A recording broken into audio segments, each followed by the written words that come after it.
নমস্কার, তোমরা সবাই ভালো আছো? তো বৃষ্টি প্রচুর পড়ছে বাইরে, আমাদেরও ভেজ চলছে ঘরে। তো আজকে করে ফেলাম ছানার ডালনা।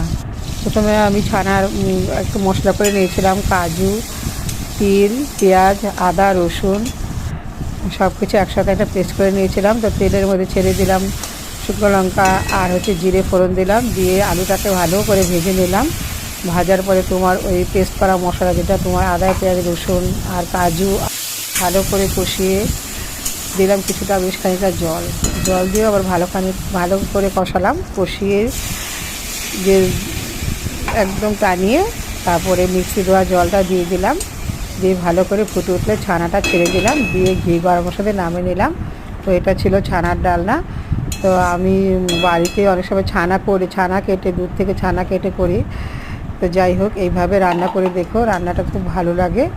আর ঘি গরম মশলা তো অবশ্যই দেবে।